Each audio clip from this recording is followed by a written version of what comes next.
बिस्मिल्लाहिर्रहमानिर्रहीम 92@8 के साथ मैं हूं शाहिद रैन। नाजरीन, 16 दिसंबर का दिन दो वाकयात के हवाले से इंतहाई अहम है। इससे 16 दिसंबर ही के दिन आज से 52 साल कबल मुल्क को एक घाव लगा जब मुल्क को दुश्मन ने दो लख्त किया। उसके बाद दूसरा घाव आज से 9 साल कबल तकरीबन सानिया APS की सूरत में दुश्मन ने लगाने की कोशिश की, जब हमने ये देखा कि दहशतगर्दों की जानिब से हमला किया गया APS में, आर्मी पब्लिक स्कूल में। ये दोनों वाकयात 16 दिसंबर के हवाले से बहुत अहमियत के आमिल हैं। लेकिन आज ही के दिन जब हम बात कर रहे हैं दो ऐसे अफसोसनाक वाकयात की, लेकिन एक मुस्बत खबर यह है कि गुज़िश्ता रोज सुप्रीम कोर्ट ऑफ पाकिस्तान की जानिब से तमाम एम्बिग्विटीज को क्लियर किया गया, तमाम शुकूक व शुबात को खत्म किया गया और 8 फरवरी को इंतखाबात के शेड्यूल का ऐलान कर दिया गया। अब सवाल यह है कि 8 फरवरी को इंतखाबात के इनेकाद के हवाले से जो भी चहमगोइयां आज से एक रोज कबल तक हो रही थी, उसमें यह भी कहा जा रहा था कि पाकिस्तान तहरीक इंसाफ जो है उनकी अपील पर वो चाहते थे कि इंतखाबात इल्तवा का शिकार हों। एक सवाल यह है कि क्या पाकिस्तान तहरीक इंसाफ ये चाहती थी कि इंतखाबात इल्तवा का शिकार हों? और 8 फरवरी के इंतखाबात के हवाले से हमने गुज़िश्ता रोज जो प्रोसीडिंग्स इस्लामाबाद में सुप्रीम कोर्ट में देखी, उसके बाद हमने देखा कि सियासी जमातों की जानिब से फौरी तौर पर यह खबरें नशर की गई कि वो लाहौर हाई कोर्ट में जो एक मुकदमा जेर समात होना था, जो कि अब सुप्रीम कोर्ट के फैसले के बाद नहीं हो सकता, जिस पर बड़े सख्त रिमार्क्स सुप्रीम कोर्ट की जानिब से भी आए हैं, वहां फरीक बनने का फैसला किया। लेकिन अब तमाम वो बातें खत्म हो चुकी हैं, इलेक्शन शेड्यूल अनाउंस हो चुका है। 54 दिन बाद यानी 8 फरवरी को इंतखाबात का इनेकाद होना है, जिसके लिए सुप्रीम कोर्ट ने एक अहम किरदार अदा किया। आज बात करेंगे 8 फरवरी के इंतखाबात के हवाले से जो सूरत-ए-हाल थी, या जो चहमगोइयां थी, या जो थ्योरियां थी, वो क्या थी और कैसे खत्म हुई। हमारे साथ इस सारी सूरत-ए-हाल पर बात करने के लिए पाकिस्तान तहरीक इंसाफ से अहमद अवैस साहब होंगे, माहिर कानून हसन रजा पाशा साहब होंगे, पाकिस्तान पीपल्स पार्टी से नाज बलोच होंगी और मुस्तफा नवाज खोखर भी हमारे साथ होंगे टेलीफोन लाइन पर। उनसे भी कुछ पॉलिटिकल डेवलपमेंट्स पर बात करेंगे, लेकिन गुफ्तगू का आगाज करते हैं अहमद अवैस साहब से। अहमद अवैस साहब, सबसे पहले ये बताइएगा कि जो लाहौर हाई कोर्ट की पिटीशन थी वो पाकिस्तान तहरीक इंसाफ का डिसीजन था या उनके आपके जो लॉयर विंग के लोग हैं उनकी एक अटेम्प्ट थी इनफरादी तौर पर? नहीं, ये फैसला जो था ये लाहौर, ये इसमें PTI का ये डिसीजन था, क्योंकि ये डिप्टी जनरल सेक्रेटरी हैं उमैर नियाजी। सही। और ये पिटीशन तो बड़ी एक अच्छे सोच के साथ दायर की गई थी कि जो एग्जेक्टिव है उनको कम से कम या वहाँ उनकी रिप्लेसमेंट हो, या उनको ये पूरी तरह से तनबीह कर दी जाए कि इलेक्शन इम्पार्शियल होंगे और कोई रिगिंग का चांस नहीं होगा, और इसमें वो they should act independently and impartially for holding the national elections. सही। और इसके लिए ये पिटीशन भी ये नहीं था कि कोई एक दिन पहले दायर हुई थी। सही। ये पिटीशन दायर हुई थी 6 दिसंबर को। सही। ये तो इसलिए इसको कोई ये स्ट्रेच आउट भी नहीं किया जा सकता इसके साथ कि ये कोई इसमें कोई ऐसे इम्कानात पैदा किए गए थे कि ये किसी तरह से इलेक्शन डिले हो जाएंगे। और इसमें स्टे भी नहीं मांगा हुआ था, ये भी आपको बता दें। सही। इसमें कोई प्रेयर, ना स्टे की प्रेयर है और ना स्टे की एप्लीकेशन साथ लगाई हुई है इसके। सही। तो ये बहरहाल जो सूरत हाल आपके सामने आई है वो आई। हसन रजा पाशा साहब के पास जाने से पहले अहमद अवैस साहब, आज हमने जो आपके इस वक्त चेयरमैन हैं बैरिस्टर गौर, उनकी जानिब से भी ये सुना कि पाकिस्तान तहरीक इंसाफ को तहफ़्फ़ुज़ात थे जो कि एग्जीक्यूटिव से इलेक्शन कराने की बात एग्जीक्यूटिव ऑफिसर से की जा रही है उस पर, और ये जो सूरत हाल थी इसमें एक तासुर ये बना कि इस अपील के नतीजे में अगर समाअत होती तो फिर 54 दिन के हिसाब से 8 फरवरी को इंतखाबात नहीं हो सकते थे। तो इस वजह से आप लोगों के ये क्या जहन में नहीं थी कैलकुलेशन? नहीं, हमारे तो ज़हन में थी। देखिए ना, ये 7 तारीख को लगी है, ये सही 7 दिसंबर को ये लगी है कोर्ट के अंदर ये पिटीशन। सही। तो उस वक्त तो अभी जो शेड्यूल शुरू होना था 15 तारीख से, सही, इलेक्शन शेड्यूल आना था। सही। तो इतने दिन बाकी थे।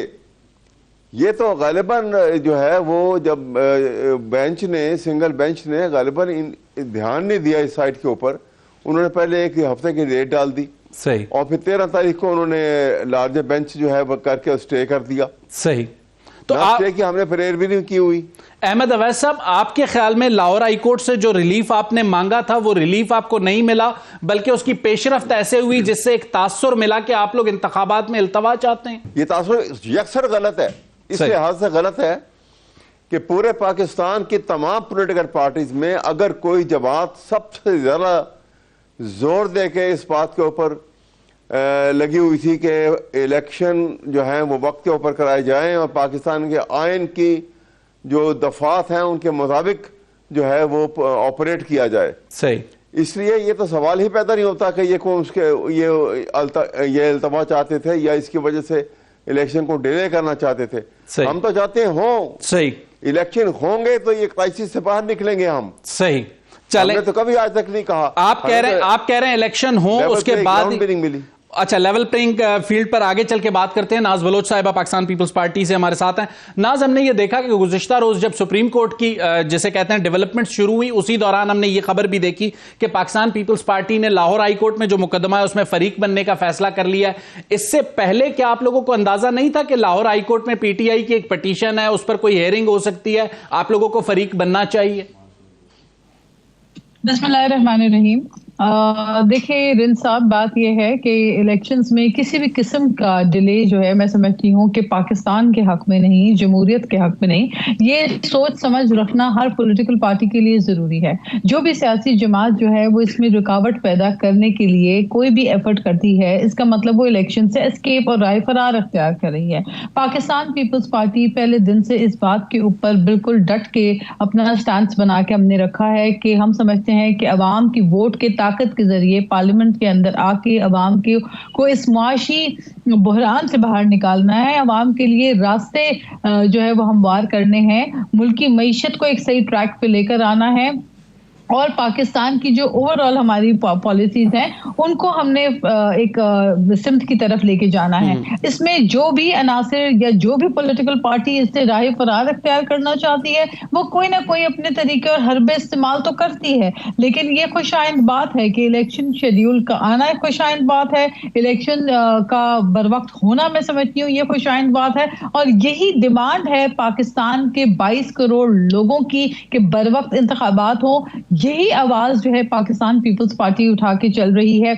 मैं समझती हूँ कि चूंकि पीटीआई जो है वो उनको चीजें वाज़े तौर पे नजर आ रही हैं, जहां उनके पास कैंडिडेट्स ही नहीं है, जहां उम्मीदवार ही उनके पास कोई नहीं है, जहां तंजीम एग्जिस्ट नहीं करती। फिर आप देखें सोने पे सुहागा 25 साल की जो लोगों की पीटीआई से वाबस्तगी थी उन सबको एक तरफ करके वो गौहर साहब को उठा के जो पीपल्स पार्टी का एक जो है कि गुज़िश्ता साहब का कैंडिडेट थे उनको उठा के जो है वो लाकर पीटीआई का चेयरमैन बना दिया। अब ऐसे तो नहीं होता कि कहीं पर आप इतनी बड़ी प्रिंसिपल स्टैंडिंग्स की बातें करते हैं और फिर उसके बाद रातों रात जो है आप एक शख्स को कोई दूसरी पार्टी से आता है उसको फौरन से लेकिन नाज बलोच साहिबा मेरा सवाल अब भी वहीं पे अपनी जगह पे मौजूद है कि कल जब सुप्रीम कोर्ट की पेशरफ्त शुरू हुई उसके बाद पाकिस्तान पीपल्स पार्टी को लाहौर हाई कोर्ट जाना या फरीक बनना याद आया, जैसे कि अहमद अवैस साहब बता रहे हैं कि उन्होंने 7 तारीख को ये फाइल कर दी थी लाहौर हाई कोर्ट में। उस वक्त आपको अंदाजा नहीं था कि पाकिस्तान तहरीक इंसाफ इल्तवा चाह रही है इलेक्शन का? नहीं, देखिए ये तो अंडरस्टैंड करने वाली बात है, ये तो सबको पता है कि ये पीटीआई क्या चाह रही थी। बाकी अदालती फैसले क्या आएंगे ये ना पीपल्स पार्टी को पता है ना किसी और को खबर होती है। तो डेफिनेटली हम तो ये एक्सपेक्टेशंस हम नहीं रख रहे थे कि किसी भी तरीके से कोई चीज डिले होगी, लेकिन बहरहाल जो खुशाइंद बात है वो कल ये है कि कल चीफ जस्टिस ऑफ पाकिस्तान ने खुद इस चीज को जो है वो पहली प्रायोरिटी के ऊपर इस मसले को उठाया और फौरी तौर पर इस मसले का जो हल निकाला कि बर वक्त इंतखाबात की तरफ मुल्क आगे बढ़े। इससे बेहतर कोई बात नहीं हो सकती। सही। हसन रजा पाशा साहब, आपने नाज बलोच को भी सुना, अहमद अवैस को भी सुना और लाहौर हाई कोर्ट में जो प्रोसीडिंग्स हुई बतौर माहिर कानून आपके नॉलेज में होंगी, और सुप्रीम कोर्ट कल फिर हमने देखा रात के अंधेरे में लाइटें खुली और सुप्रीम कोर्ट का बेंच बैठा, और जब जब रात को बेंच बैठता है तो हसन रजा पाशा साहब के पास बहुत कुछ होता है बताने को। इस बार आपके ख्याल में ये जो सारी प्रोसीडिंग्स हुई उन्हें आप कैसे देखते हैं? देखिए, बात ये है कि जो उमैर न्याजी साहब हाई कोर्ट में गए वो आर्टिकल 199 के तहत गए और उसमें उनकी प्रेयर ये थी कि एग्जीक्यूटिव जो अफसरान हैं उनके बजाय डीआरओ और आरओ जो हैं वो जुडिशरी से लिए जाएं। हमें तो यही पता चला कि इलेक्शन कमीशन ऑफ पाकिस्तान ने चीफ जस्टिस साहबान को खतूत लिखे, लेकिन वहाँ से इनकार हुआ तो उन्होंने लगा दिए अपने एग्जीक्यूटिव अफसरान। अब बात सिर्फ इतनी है कि उस जो अली बाकर नजफी साहब की जो जजमेंट है या ऑर्डर है, उसमें उन्होंने स्टेटस को नहीं दिया इलेक्शन का। ना ही मेरा ख्याल है कि पीटीआई के जिस तरह अहमद अवैस साहब फरमा रहे हैं कि इन्होंने प्रेयर थी कि इलेक्शन को स्टे किया जाए, उन्होंने सिर्फ उस नोटिफिकेशन को मुअत्तल किया। अब थोड़ी सी बात समझने वाली है कि क्या इलेक्शन कमीशन ऑफ पाकिस्तान किस बात पे उसने इन्फ्लुएंस लिया कि उन्होंने फौरी तौर पे जो DOR है उनकी जो है वो जो तरबियत का प्रोग्राम जो वो और उन्होंने शेड्यूल का अनाउंस नहीं किया। शेड्यूल ना अनाउंस करने के बारे में कोई स्टेटस कोड नहीं था और इलेक्शन कमीशन ऑफ पाकिस्तान की ये जिम्मेदारी थी आईनी तौर पर, और जो कमिटमेंट सुप्रीम कोर्ट में वो करके आए थे उसके तहत उनको एक दिन पहले इलेक्शन स्केड्यूल दे देना चाहिए था। सही। अब एक दिन रह गया था, अगर आज 3 बजे तक इलेक्शन शेड्यूल का अनाउंसमेंट ना होती तो 54 दिन वाली जो कट ऑफ डेट थी वो खत्म हो जाती और फिर 53 या 52 दिन रह जाते जब 18 तारीख को अदालतें खुलती। तो मेरा ख्याल है कि सुप्रीम कोर्ट ऑफ पाकिस्तान ने राइटली इसको मामले को टेकअप किया और फौरी तौर पे इलेक्शन कमीशन ऑफ पाकिस्तान को बुला के उनको जो direction the with in 3 hours ये इलेक्शन शेड्यूल का अनाउंस करें, और ये ठीक हो गया है क्योंकि पहले ही हम बहुत पीछे चले गए हैं। 90 दिन हसन रजा पाशा साहब 1 मिनट के लिए इलेक्शन अभी तक कटाना पड़े। हसन रजा पाशा साहब यहाँ 1 मिनट के लिए आपको रोकूंगा, अहमद अवैस साहब को शरीके गुफ्तगू करूंगा। अहमद अवैस साहब, हसन रजा पाशा साहब ने कहा कि राइटली इंटरवीन किया है सुप्रीम कोर्ट ने, पाकिस्तान तहरीक इंसाफ समझती है कि राइटली इंटरवीन किया है?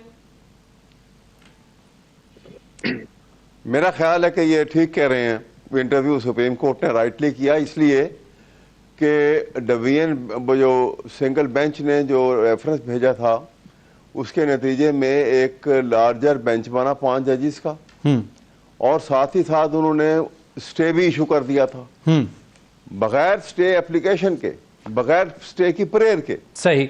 और लिहाजा इस सूरत हाल को निपटने के लिए उन्होंने ऑन द सेफर साइड ये किया कि उन्होंने वो ऑर्डर को मुअत्तल किया है। सही। वो मुअत्तल करने से अब ये हो गया कि वो शेड्यूल अनाउंस करना था उन्होंने। अहमद अवैस साहब, हो गया। अहमद अवैस साहब, आपने अभी हसन रजा पाशा साहब की बात की तायीद की कि राइटली इंटरवीन किया सुप्रीम कोर्ट ने, लेकिन मेरे सामने जो आपके पार्टी चेयरमैन बैरिस्टर गौहर का बयान है, उन्होंने कहा है कि सुप्रीम कोर्ट के फैसले का एहतराम करते हैं लेकिन हम इस फैसले से मुतमईन नहीं हैं। नहीं, मैं मुतमईन, देखिए मुतमईन नहीं, हाँ वो बात भी जो उन्होंने की है मुतमईन नहीं है कि उमैर नियाजी साहब ने कौन से गलत काम किया उन्होंने कि जिसे डेमोक्रेसी डिटेल हो जाएगी बगैर सोचे समझे। ये बात जो है ये उनके साथ थोप दी गई है, ये बिल्कुल गलत है। सही। एक आदमी कमिटेड है और एक आदमी जो है वो फेयर एंड ट्रांसपेरेंट इलेक्शन के लिए वो कह रहा है कि आप सिस्टम ऐसा बनाया जाए कि जहां पे कोई एतमाद ना हो, कोई पॉसिबिलिटी ना हो कि यहाँ पे रिगिंग हो सके। सही। और उसके लिए उनकी पिटीशन है और उसमें स्टे भी नहीं मांग रहे हैं, वो तो कह रहे हैं कि आप ऐसा कर दें। सही।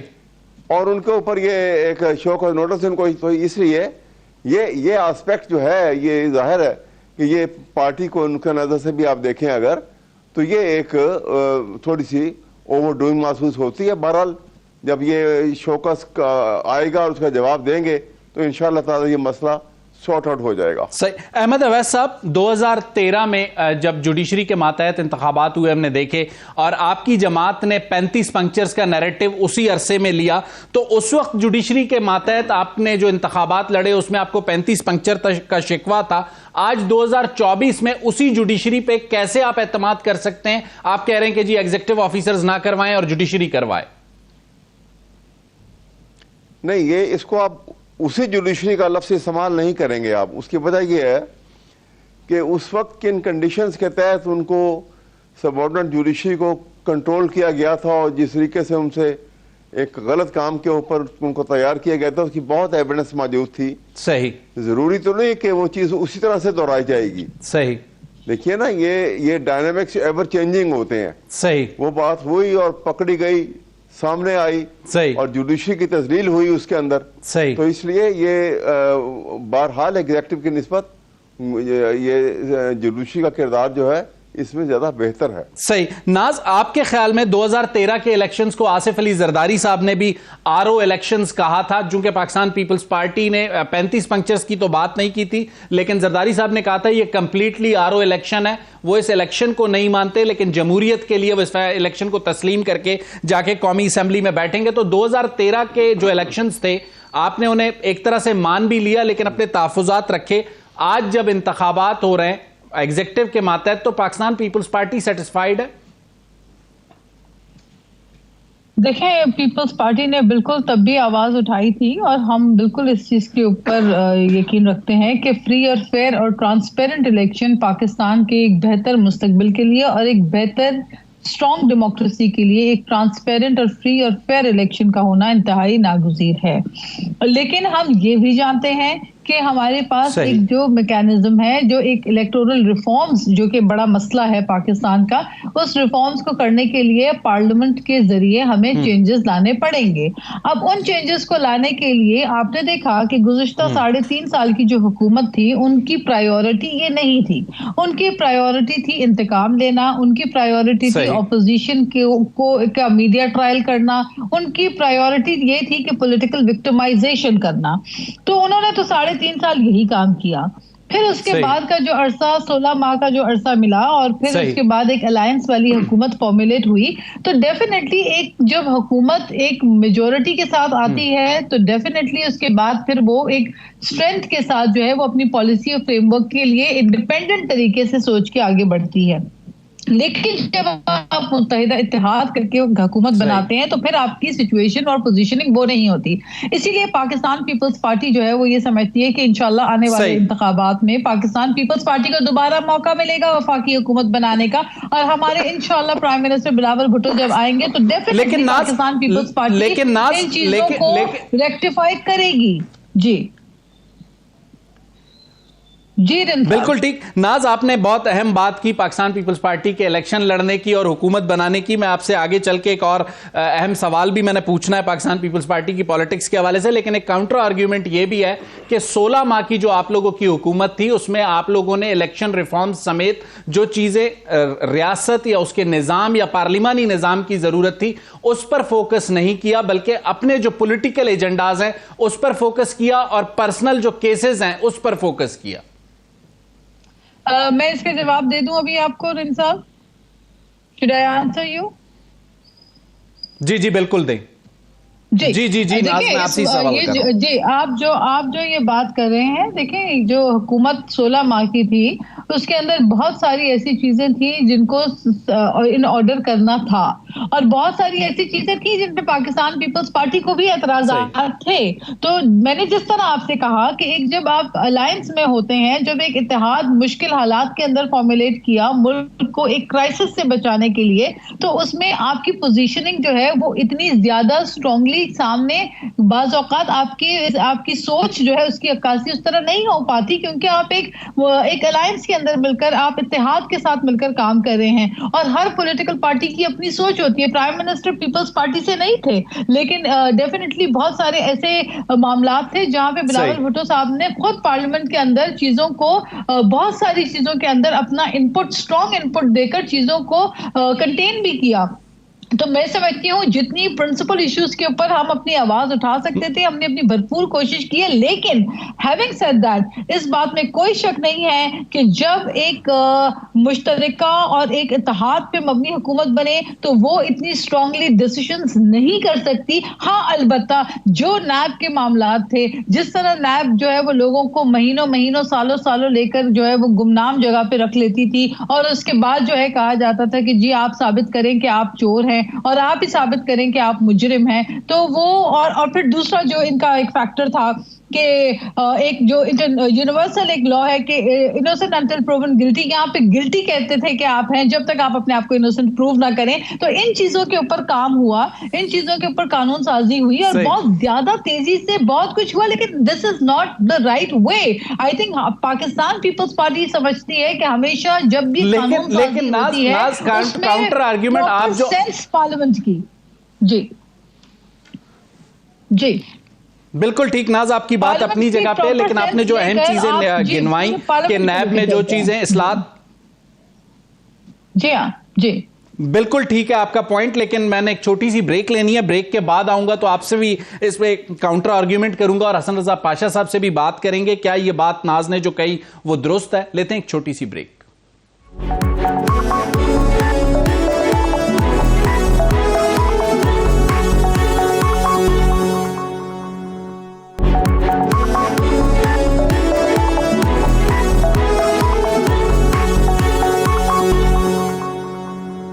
वेलकम बैक नाजरीन। ब्रेक पर जाने से पहले नाज बलोच अपना कमेंट कर रही थी अपनी 16 माह की हुकूमत की कारकर्दगी और इत्यादि हुकूमत की मजबूरियों पर। इससे पहले कि मैं हसन रजा पाशा साहब के सामने सवाल रखूं, आपके सामने कुछ एदाद शुमार रखना चाहूंगा। 1951 से 1970 तक जो भी पाकिस्तान में इलेक्शंस हुए उनको ब्यूरोक्रेसी ने मैनेज किया, जबकि 1988 में पहली मरतबा मोहतरमा बेनज़ीर भुट्टो की जो है इस्तदा पर और रिक्वेस्ट पर उस वक्त के सदर गुलाम इसहाक खान ने एक ऑर्डिनेंस के जरिए इलेक्शन का इख्तियार जो है वो जुडिशरी को दिया ब्यूरोक्रेसी से लेकर, और फिर 88 से ऑनवर्ड्स अब तक के जो इलेक्शन हैं जो 2018 तक हुए वो जुडिशरी के मातहत हुए। लेकिन हमेशा हमने देखा कि गुज़िश्ता इंतखाबात में जुडिशरी के किरदार पर सियासी जमातों की जानिब से सवालात उठाए गए। इस दौरान कुछ ऐसे ज़मनी इलेक्शंस भी हुए जो इलेक्शन कमीशन के ऑफिसर्स ने और डिस्ट्रिक्ट एडमिनिस्ट्रेशन ने करवाए, लेकिन जो एदाद शुमार आज मैं देख रहा था वो अभी तक मेरे पास मुसद्दिका फिगर्स नहीं है, लेकिन जहां जहां पर भी इलेक्शन कमीशन के ऑफिसर्स ने, जो कि इलेक्शन कमीशन के डिस्ट्रिक्ट ऑफिसर्स हैं या जो तहसील ऑफिसर्स हैं, वहां जहां उन्होंने इलेक्शन कंडक्ट करवाए वहां पर लिटिगेशन बड़ी कम आई है। ये एदाद शुमार हैं इलेक्शन कमीशन के जो हमें देखने की जरूरत है। हसन रजा पाशा साहब आपकी तरफ आऊंगा। जो मैंने एदाद शुमार रखे 1951 से 70 तक ब्यूरोक्रेसी इस मुल्क में इलेक्शन करवाती रही। 70 के बाद हमने देखा कि 88 में जब दोबारा डेमोक्रेसी रिस्टोर होती है, एक तरह से मोहतरमा की रिक्वेस्ट पर जुडिशरी आती है और फिर 2018 तक जुडिशरी रहती है। आपके ख्याल में सियासी जमातों की यह कमजोरी रही कि वो इलेक्शन रिफॉर्म्स में ये सारी चीजें एक बार मैनेज नहीं कर पाए?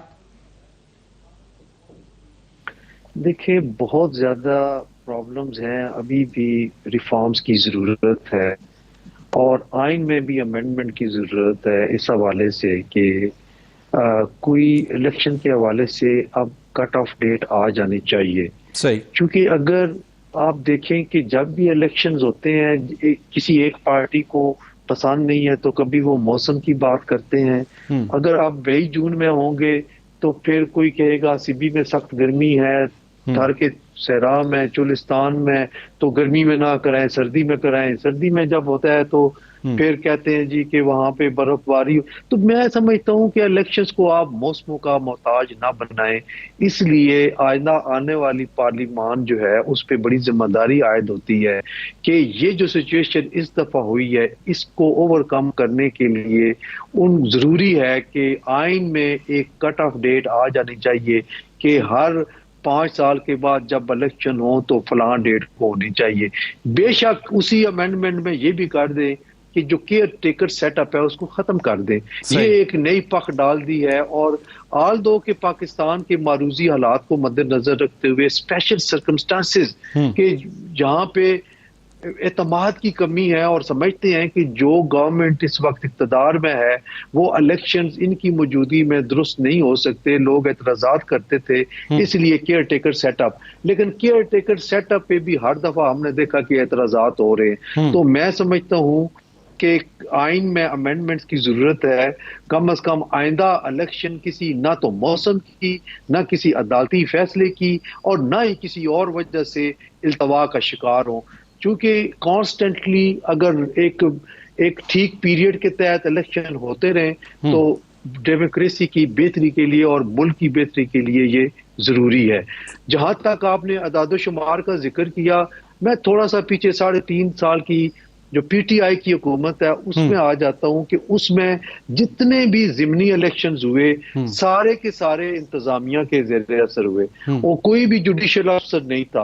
और आपका मैं बिल्कुल इस बात को सेकंड करता हूं कि उसमें कहीं पे भी ये बात नहीं आई, पिटीशंस बहुत कम आई हैं, एतराजात बहुत कम उठे हैं। सही। तो लिहाजा मेरा ख्याल है कि आपने जो अवेलेबल आपका जो स्टाफ है इसको इतना ट्रेन करें, इतना एतमाद दें कि वो कल रूटीन के तहत इलेक्शन करवा सके। अब 5 साल के बाद होने वाले इलेक्शन के लिए आप इतने बड़े पैमाने पे अलग सा अमला नहीं भर्ती कर सकते। बिल्कुल ठीक कह रहे हैं। आपको यहीं से लेना पड़ेगा और कानून की मंशा सेक्शन 51-52 में ये बात है। हसन रजा पाशा साहब, आपकी आवाज थोड़ी सी, पाशा साहब आपकी आवाज थोड़ी सी डिस्टॉर्ट हो रही है। जब तक कि आपका कनेक्शन स्ट्रेंथन हो, मैं चाहूंगा कि अहमद अवैस साहब को शरीके गुफ्तगू करो। अहमद अवैस साहब, पाशा साहब ने जो बात की आपने अगर सुन सके हो तो आप इस पॉइंट से एग्री करते हैं पाशा साहब के बतौर माहिर कानून भी और बतौर सियासी वर्कर भी?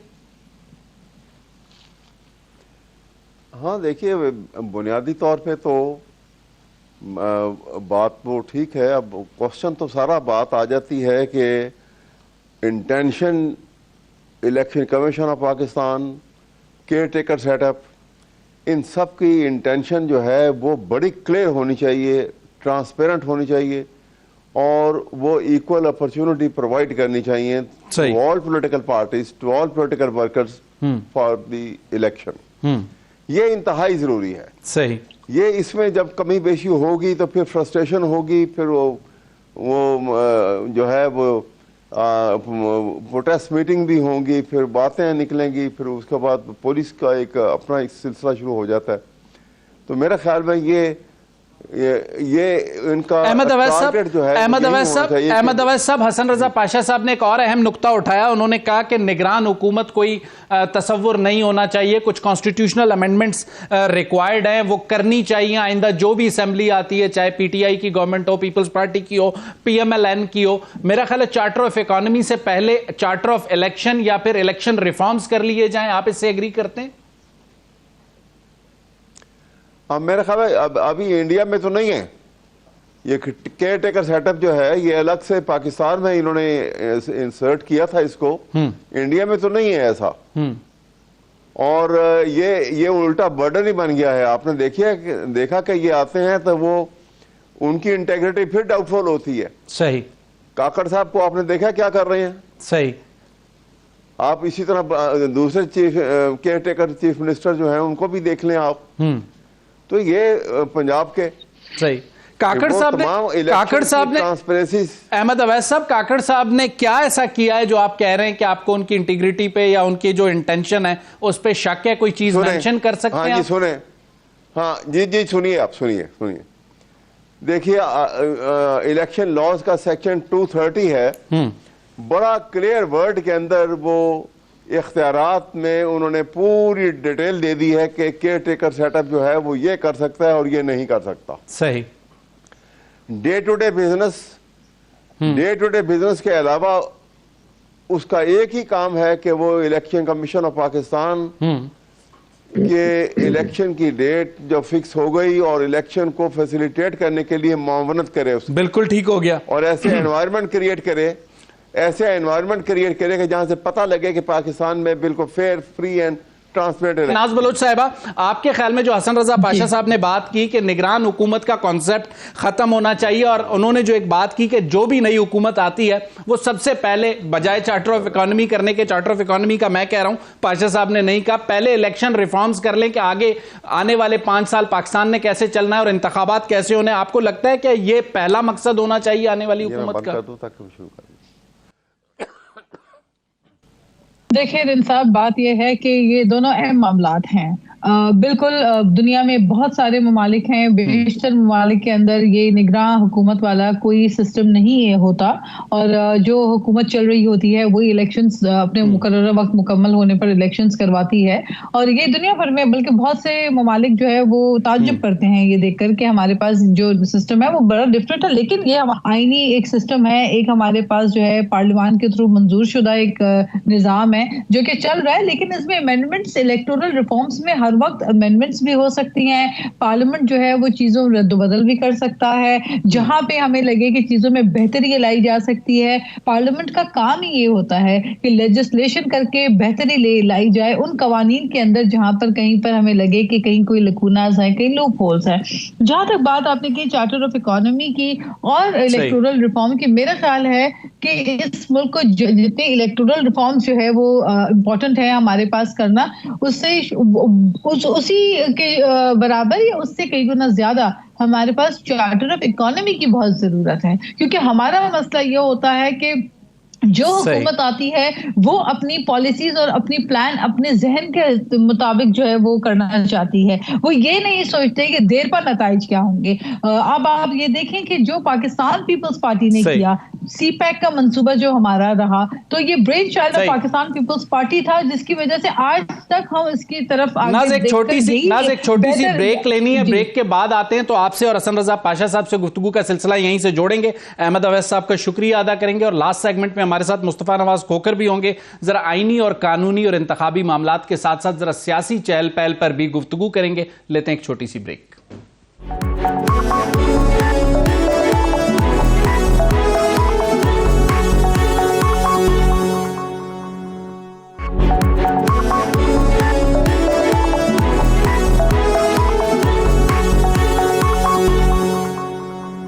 वेलकम बैक नाजरीन। ब्रेक पर जाने से पहले हम बात कर रहे थे नाज बलोच से। अब जरा कोशिश करेंगे कि हसन रजा पाशा साहब से बात करनी थी, लेकिन मेरा ख्याल है उनके साथ लिंक कनेक्ट नहीं हो रहा। जब तक नाज बलोच से गुफ्तगू करते हैं, नाज एक सवाल आपके सामने ये रखना चाहूंगा कि 8 फरवरी को इंतखाबात होते हैं और जो मौजूदा सूरत हाल है उसमें एग्जीक्यूटिव के मातहत इंतखाबात होते हुए नजर आ रहे हैं, जो कि सुप्रीम कोर्ट का वाज़ेह फैसला है। 8 फरवरी के इंतखाबात के नतीजे में सियासी इस्तेहकाम आप देख रही हैं? हर लिहाज से जो भी मसाइल हैं उनका हल जो है वो इलेक्शंस के थ्रू ही है। जब पार्लियामेंट फाल होगी, पार्लियामेंट अपने काम करेगी, तभी मुल्क आगे बढ़ेगा। तो मैं तो समझती हूँ कि जिस जमहूरियत के लिए हमने इतनी बड़ी बड़ी कुर्बानियां दी, जिस जमहूरियत की रेस्टोरेशन के लिए शहीद मोहतरमा बेनजीर भुट्टो साहिबा ने अपनी जान की कुर्बानी दी, तो उस जमहूरियत के लिए पीपल्स पार्टी तो हर दम हर लम्हा यही चाहती है कि हुकूमत बर वक्त जो है वो कायम हो, इलेक्शंस बर वक्त हो, उसके नतीजे में एक फ्री और फेयर ट्रांसपेरेंट इलेक्शंस के नतीजे में एक हुकूमत जो है वो कायम हो। और पाकिस्तान की अवाम, मैं समझती हूँ उनका बहुत बड़ा रोल है इस चीज के अंदर कि मुल्क को आगे बढ़ाने के लिए अब 8 फरवरी को अपने घरों से निकलकर वोट कास्ट करने का अपना हक इस्तेमाल करें, बिकॉज यही वो हक है आपका जिसके तहत आपकी किस्मत के फैसले किए जाते हैं। ऐवानों के अंदर, पार्लियामेंट के अंदर आपकी तर्जुमानी की जाती है, आपकी रिप्रेजेंटेशन होती है, आपके बुनियादी मसाइल का हल होता है। तो इसलिए ये बड़ा अहम है।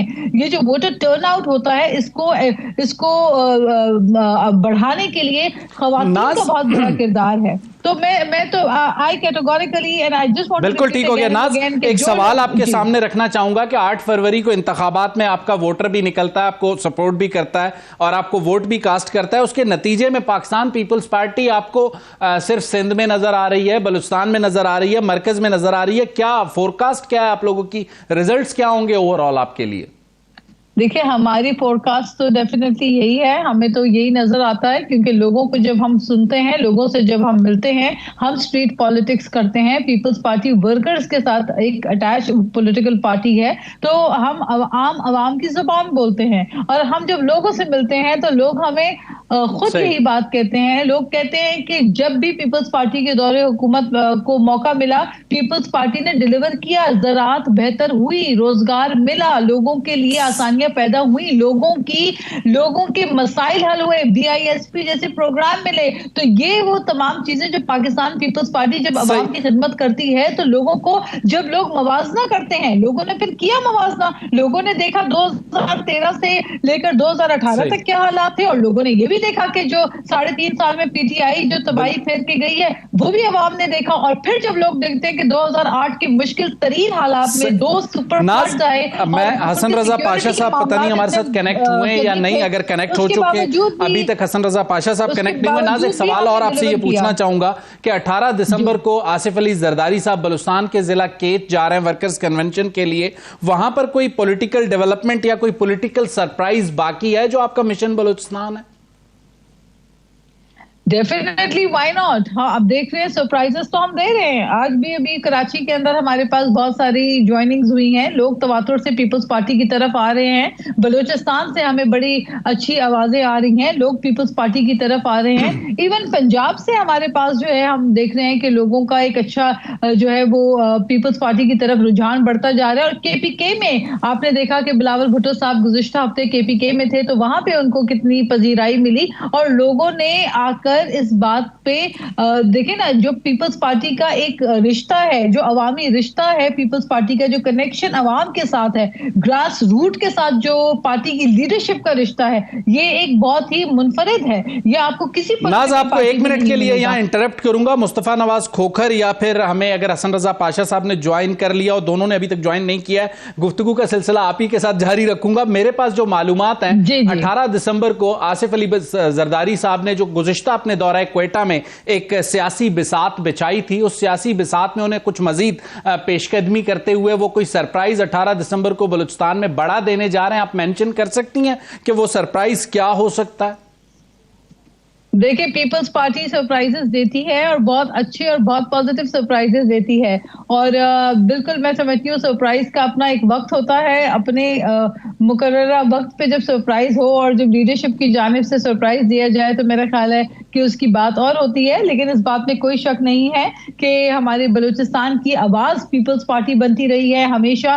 पाकिस्तान पीपल्स पार्टी ने CPAC के मंसूबों से लेकर हर दौर में NFC अवार्ड्स की बात हो। हमारे साथ ही रहिएगा। हसन रजा पाशा साहब टेलीफोन लाइन पे कनेक्ट हो चुके हैं, कोई कनेक्टिविटी का इशू था। इससे पहले कि मैं पाशा साहब के पास जाऊं, नाज़रीन, मेरी मालूमात के मुताबिक मफाहमत के बादशाह आसिफ अली जरदारी ने अपने गुज़िश्ता दौरा क्वेटा में जो सियासी बिसात बिछाई थी 18 दिसंबर को, वो तुर्बत जो कि एक कौमपरस्ती की सियासत का मरकज और मंबा समझा जाता है बलूचिस्तान में, वहां अपनी पार्टी का वर्कर्स कन्वेंशन करने जा रहे हैं। और बड़ी तवील अरसे के बाद मकरान में पाकिस्तान पीपल्स पार्टी अपना कोई वर्कर्स कन्वेंशन करने जा रही है और वहां पर एक कुछ चंद एक से जायद सरप्राइजेस वो 18 दिसंबर को दे सकते हैं। ये मेरी मालूमात है। हसन रजा पाशा साहब, आपकी तरफ आऊंगा, जो कि बात मैं आपसे पहले करना चाह रहा था। इस वक्त जो भी इंतखाबात 8 फरवरी को होते हैं, उसके नतीजे में आपको पॉलिटिकल स्टेबिलिटी नजर आती है?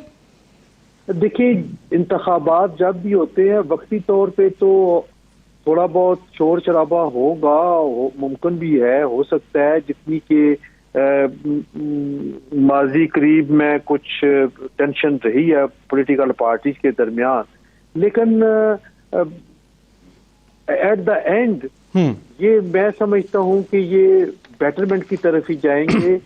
कुछ हमारी जो लीडरशिप है पॉलिटिकल, उसको बहरहाल अपने रवैयों को रिकंसिडर करना पड़ेगा और सोचना पड़ेगा कि हमने किस तरफ मामलात को लेके जाना है। और यकीनन सबसे जो टॉप प्रायोरिटी पे जो बात होनी है वो इकोनॉमी के हवाले से होनी है और उसकी स्टेबिलिटी। जब तक आपकी इकोनॉमी और उसकी स्टेबिलिटी नहीं होती, उस वक्त तक आपके जो पॉलिटिकल और ये डेमोक्रेटिक इंस्टीट्यूशंस हैं उनमें भी स्टेबिलिटी नहीं होनी। लेकिन पाशा साहब एक काउंटर आर्ग्यूमेंट यह है कि जब तक पॉलिटिकल स्टेबिलिटी नहीं होगी, उस वक्त तक इकोनॉमिक स्टेबिलिटी नहीं आ सकती। एग्जैक्टली, बिल्कुल, ये दोनों इंटरकनेक्टेड हैं एक दूसरे के साथ, हम इनको सेपरेट नहीं कर सकते। और पॉलिटिकल स्टेबिलिटी के लिए इकोनॉमिक स्टेबिलिटी जरूरी है और इकोनॉमिक स्टेबिलिटी के लिए पॉलिटिकल, दोनों वाइस वर्सा है। इसको आप सेपरेट होके मत देखें। आप देखें कि आपके जो बैरूनी मालियाती इदारे हैं वो जमानत के लिए किसकी जमानत ले रहे हैं, इसलिए कि उनको पता है कि ये हुकूमत खत्म होने वाली है, 16 माह इसकी टोटल मियाद है और वो कोई बड़ा फैसला नहीं करने जा रहे थे। इससे पीछे देखें तो जिस तरीके से तरीके इंसाफ ने कितनी मुश्किल से जमानतें इकट्ठी करके सऊदी अरब को बीच में डाला, UAE को डाला और फिर जाके IMF आपके साथ बैठने पे तैयार हुआ। चीज देखें, जब आप 5 साल के लिए एक हुकूमत को बनाते हैं तो फिर वो बड़े फ्री होते हैं कि एक अगर वो लोन देते हैं या कोई इन्वेस्टमेंट करते हैं। ठीक हो गया। नाज आपके सामने एक ये सवाल रखना चाहूंगा कि पॉलिटिकल स्टेबिलिटी की बात हो रही है। कल चाहे आप लोगों की गवर्नमेंट बने, PMLN की बने, या आपकी और PMLN की इत्तेहादी हुकूमत हो, या पाकिस्तान तहरीक इंसाफ कामयाब हो, पॉलिटिकल स्टेबिलिटी के लिए आप समझती हैं कि अगले इलेक्शन के फौरी बाद जो भी हुकूमत बनाए उसे एक ग्रैंड नेशनल डायलॉग कॉल करना चाहिए? देखिए, डेफिनेटली इस बात में कोई शक नहीं है कि ये जो समझ बूझ की बात है, ये 2018 के इंतखाबात के बाद पार्लियामेंट में बिलावल भुट्टो साहब ने पार्लियामेंट के फ्लोर पे ये बातें कही कि मिलकर हमें पाकिस्तान को एक ट्रैक में लाने के लिए मईशत के ऊपर मिलकर काम करना पड़ेगा। ये हम सबका पाकिस्तान है।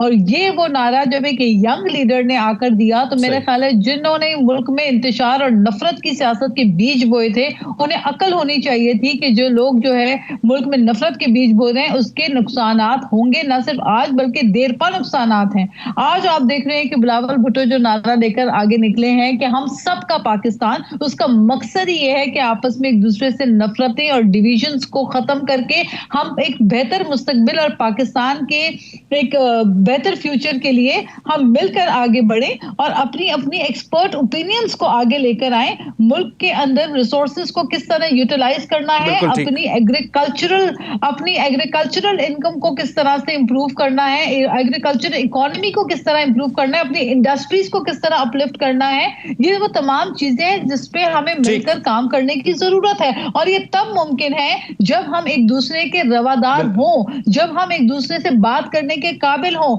जब हम जमहूरियत के मुताबिक बैठकर एक दूसरे की मुखालिफत के बावजूद मुल्क के इंटरेस्ट के ऊपर एक पेज पे आके इसके लिए नाज बलोच साहिबा पेशरफ्त तो सियासी लोगों ने ही करनी है। और नाजरीन, इस वक्त हमारी कोशिश थी कि आज के प्रोग्राम में मुस्तफा नवाज खोखर साहब भी हमें ज्वाइन करें और पॉलिटिकल डेवलपमेंट्स पे, जैसे हमने आपको बताया कि 18 दिसंबर को मफाहिमत के बादशाह ने बलूचिस्तान में सरप्राइज देना है। इत्तलात यह है कि पाकिस्तान मुस्लिम लीग नून के दो अहम रहनुमा पाकिस्तान मुस्लिम लीग नून से दूर होते जा रहे हैं। सरदार मेहताब अब्बासी हमें पहले नजर आ रहे थे KPK से, अब इत्तलात हैं कि शाहिद खाकान अब्बासी साहब भी कोई सियासी फैसला करने जा रहे हैं। हमने बेसिकली मुस्तफा नवाज खोखर के सामने यह सवाल रखना था, उन्होंने हमारी प्रोग्राम में यह कहा था कि वो कोशिश कर रहे हैं कि शाहिद खाकान अब्बासी को इस बात पे कायल करें कि एक नई सियासी जमात जरूरत है मुल्क की, चाहे इंतखाबात से कबल या इंतखाबात के बाद। तो हमने मुस्तफा नवाज खोखर के सामने यही सवाल रखना था कि क्या उन्होंने शाहिद खाकान अब्बासी को कायल कर लिया है या उनसे कोई राब्ता हो चुका है। लेकिन चूंकि मुस्तफा नवाज खोखर किसी इंगेजमेंट में थे, उन्होंने हमें से कमिट किया था बात करने के लिए, लेकिन अब उनसे राब्ता नहीं हो पा रहा, इसलिए वो हमारे साथ नहीं है।